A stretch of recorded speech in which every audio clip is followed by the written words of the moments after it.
let's move on then, because the Chancellor is going to set out that autumn statement. It's basically plans for tax and spending, but by about 12:30. National insurance, we think, will be cut. There'll be other changes.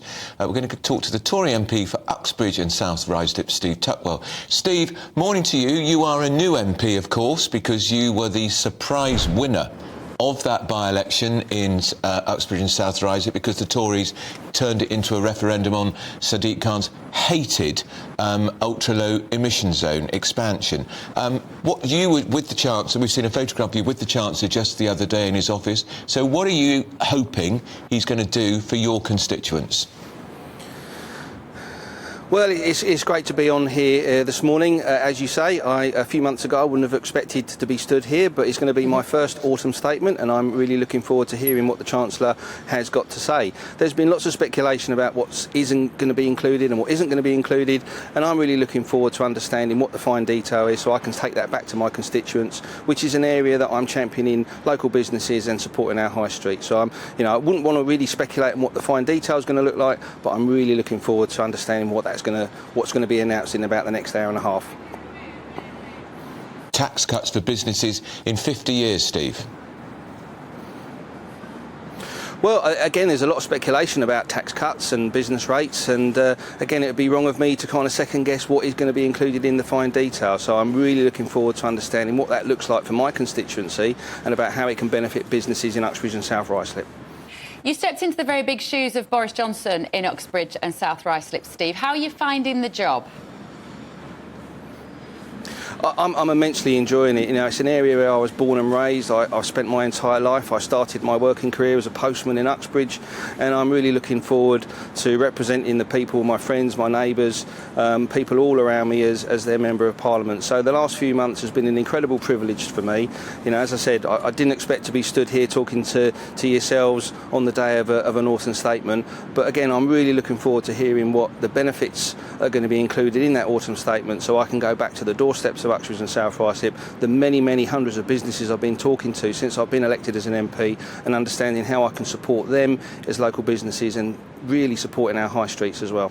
What did you make, Steve, of this draft leak report from the Advertising Standards Authority suggesting that Sadiq Khan may have exaggerated the benefits of the ultra-low emission zone on our health and on our breathing?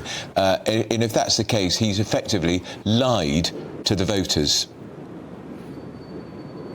Well, I've been saying right the way through the by-election campaign, 41 days gruelling by-election campaign, and since, being elected at the back end of July, the immense frustration, anger and anxiety that ULEZ is continuing to cause on the doorsteps of Outer London, and in particular my constituency, is still there. So we need to be making sure that we keep the focus on the abysmal ULEZ expansion that's been imposed upon us, and we need to be taking that message through to the mayoral election. As I said on the media last week, a lot of Labour MPs are calling for an early general election. Let's call for an early mayoral election so that we can see what Londoners really think about their Mayor Sadiq Khan. Interesting, Steve, hearing you say you didn't expect to be standing here. A lot of MPs will, style it out whether they're being genuine or not, that they fully expected to win that seat, and history proved them to be the right person for the job. You did win that seat on the motorist ticket, didn't you? But are you a bit frustrated that the Conservative Party itself isn't being a little more supportive of the motorist? Thinking particularly about this autumn statement today, and there's nothing in there for fuel duty. Well, we'll see what the autumn statement says about the impact it has on motorists. But, my by-election victory was unexpected. I was behind in the polls. The Conservatives are behind in the national polls. It just goes to show that when we campaign on matters of substance, people do turn to the Conservative Party as they know that they will be delivering on their behalf. And again, the by-election in Uxbridge was central to ULEZ, but there was a lot of local issues as well, such as, making sure that the hospital was rebuilt and that Sadiq Khan doesn't close our police station. So there was a lot of local issues that were included in that as well. Are you going to win at the general election, though, Steve? I think there's going to be an incredible amount of hard work over the next, between now and whenever the general election is called. So there's going to be an incredible amount of hard work, but myself and my Conservative MP colleagues will be working incredibly hard, building on the outputs of today's autumn statement to ensure that we can, campaign on matters of substance which the British public will turn to. When do you want the election to be? Well, that's not a matter for me. Come on, Steve, you I'm on must the have a doorsteps. I'm talking preference. to businesses. I don't actually. I think, obviously we've got until January 2025 is when the absolute drop dead date for the election can be, and it's really up to the Prime Minister and his cabinet to decide when the timing would be right for that.